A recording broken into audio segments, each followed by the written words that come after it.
Growing up, I only stumbled across Playmobil figures a couple of times. They seemed so old and dated. It wasn't until I got older that I appreciated the wonderfully mid-century modern design of this magnificent toy line. These days, I absolutely love Playmobil.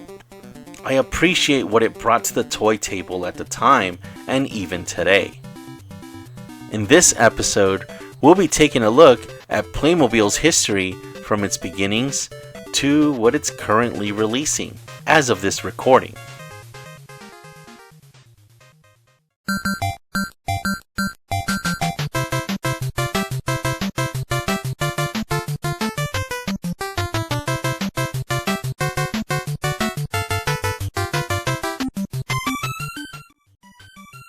Playmobil always gets the shaft and is constantly being compared to Lego when both are different animals altogether.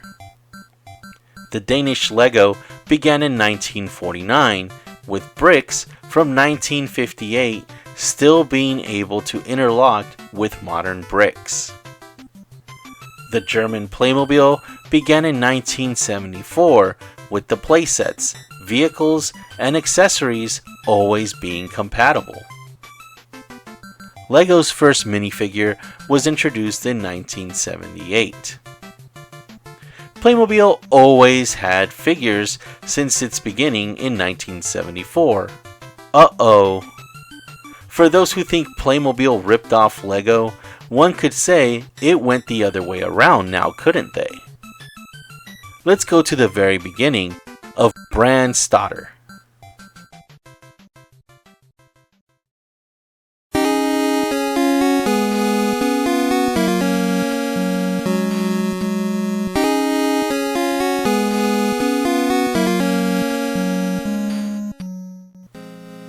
It was found in 1876. They produced casket ornamental fittings and locks. Between then and 1921, they were producing metal toys and switched to plastics in 1954. They made plastic toys such as the multi-worker playset. Going back a bit, around 1940, a 10-ish-year-old boy by the name of Hans Beck was making little cars, trucks, dolls, and furniture for the dolls so that his 9 siblings could have something to play with. After World War II, a teenage Hans Beck worked as a cabinet maker and also began making lightweight airplanes as a hobby. In 1958, Mr. Beck presented Geobra Brandstatter with one of his model planes and was recruited from 20 other candidates to work for Geobra Brandstatter. In 1971, the company was looking for a new toy to be developed. Mr. Beck developed a new toy line for 3-year-olds. If you haven't figured it out by now, Mr. Beck is considered the father of Playmobil. He researched what was on the market and noticed that only tin soldiers that were made since the 1800s were available. So he made the figures under 3 inches and allowed them to have articulation at the head, arms, and legs. This would allow children more room for imagination. I would put the little figures in their hands without saying anything about what they were. They accepted them right away. They invented little scenarios for them, and they never grew tired of playing with them. Geobra Brandstatter wasn't too keen on the idea, but allowed Mr. Beck to continue development. The 1973 oil crisis increased the price of plastics. It was time to look at Mr. Beck's product, and they made the figures with interchangeable small parts out of the expensive materials and offered a high-value product. The figures themselves are called Clicky.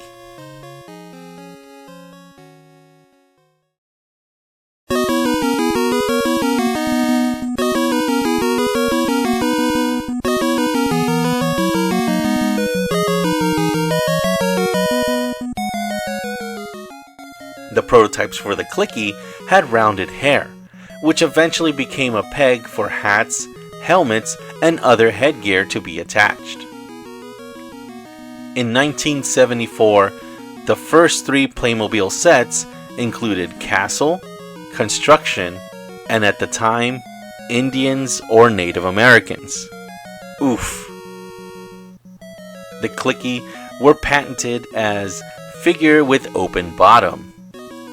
They are made from 7 pieces: hair, head, torso, 2 arms, skeleton, and legs. GeoBra Brandstatter showed these sets in their display room, but visitors weren't impressed. They then displayed the sets in the 1974 International Toy Fair in Nuremberg. A Dutch firm took interest in Playmobil and ordered an entire year's worth of product.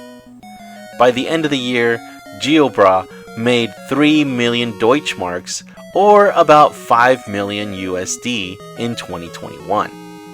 In 1975, Playmobil was sold in other parts of the world.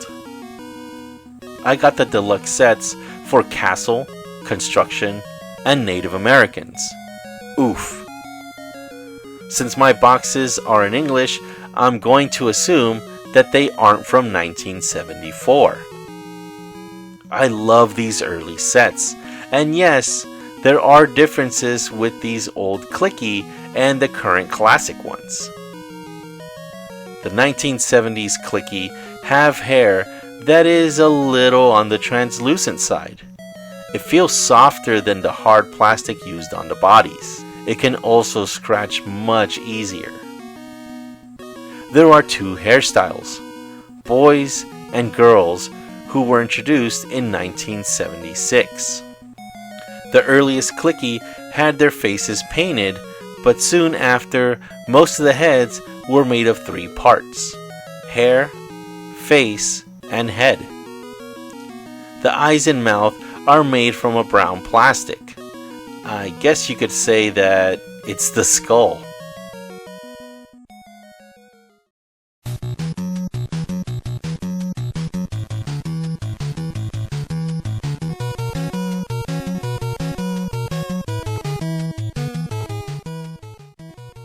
In 1977, they introduced the first castle and vehicles to the toy line. Then in 1978, they brought in the first pirate ship. They also introduced a new play pattern to the toy line with Playmobil Color. These were white figures, animals, and accessories, and they came with markers so that the kiddos could customize their Playmobil toys. They beat out Kid Robot's money by over 30 years.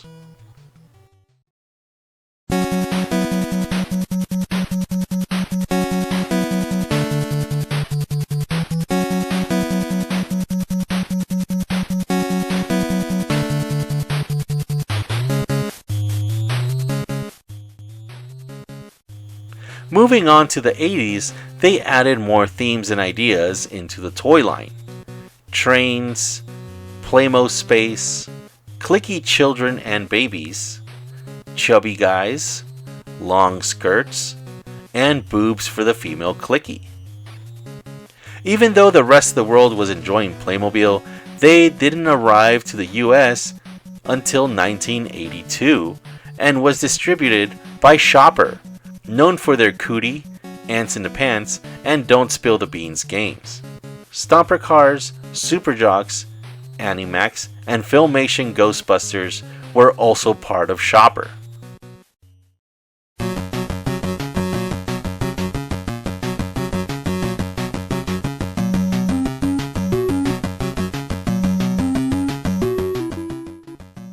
Continuing into the 1990s, things expanded with Playmobil 1, 2, 3, a line for younger kids similar to Lego's Duplo.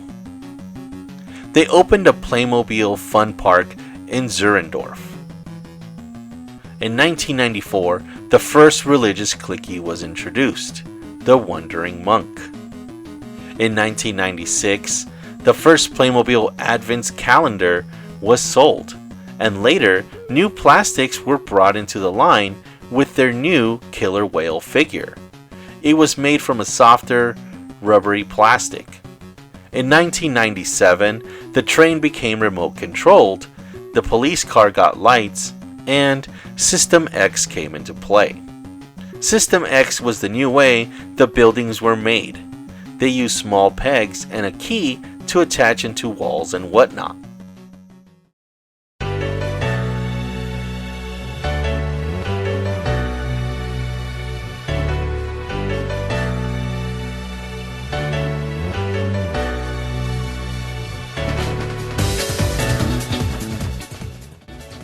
In the 2000s, Playmobil introduced other themes, including the popular dinosaurs. In 2009, the father of Playmobil, Hans Beck, passed away. He left us with the magic of Playmobil and the imagination that encouraged kids of all ages.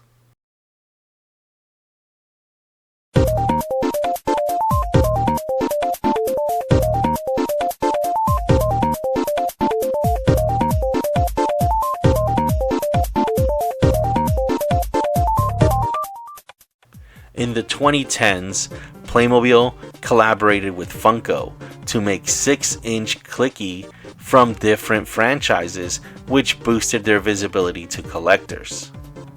Afterwards, Playmobil Ghostbusters made its debut with 5 sets. In 2011, Playmobil began to make blind bag figures. This was similar to Lego. They had been making blind bag figures since the previous year. The bags included a chest, legs, inner working parts, head, headpiece, and accessories to go with the theme of your figure. These blind bags would expand the figures from the Playmobil movie in 2019 and Scooby-Doo in 2020. In 2019, French CGI animation company Method Animation or Method Animation Studios or Norman Studios or On Studios or On Kids and Family or Media One Animation and DMG Entertainment produced the Playmobil movie. Method Animation is known for hits like Zack Storm, which I'll talk about at a later time. And DMG is known for a bunch of movies distributed to China and co-produced Marvel's Iron Man 3 and Valiant Comics' Bloodshot.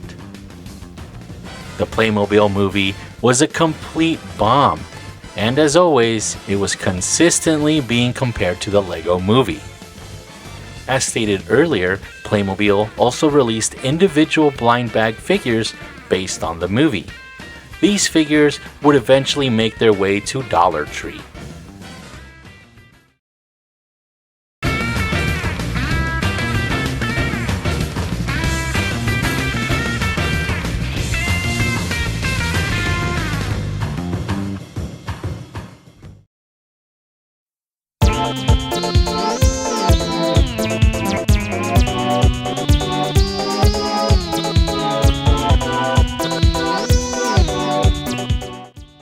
In 2021, they continued their franchise series with Scooby-Doo, Back to the Future, and the beautiful Volkswagen and bus sets, creating some of the best Playmobil sets to this date.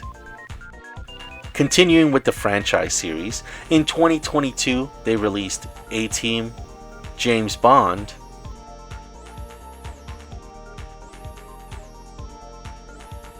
and for the first time, a Star Trek Original Series Enterprise playset.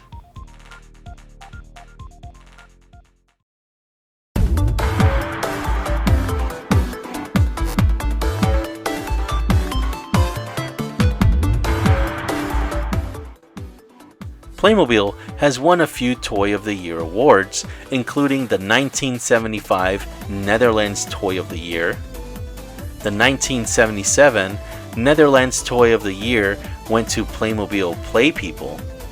The The 1991 Netherlands Toy of the Year went to the 123 Fun Farm.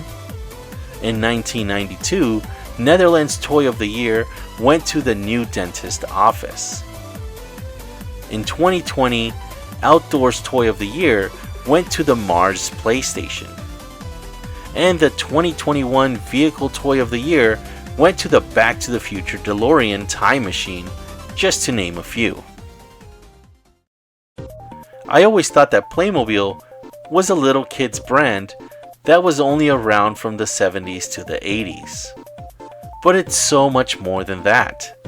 It had its own Happy Meal and eventually got other franchises involved, such as Doctor Who, Teenage Mutant Ninja Turtles, Ghostbusters, Scooby-Doo, Volkswagen, Star Trek, A-Team, James Bond, and Back to the Future, just to name a few.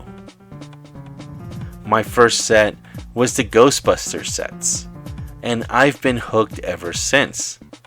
The price is just right for vintage and modern sets. The charm of the clicky and their detailed, although stylized world makes this toy line unique, but surprisingly an overlooked experience.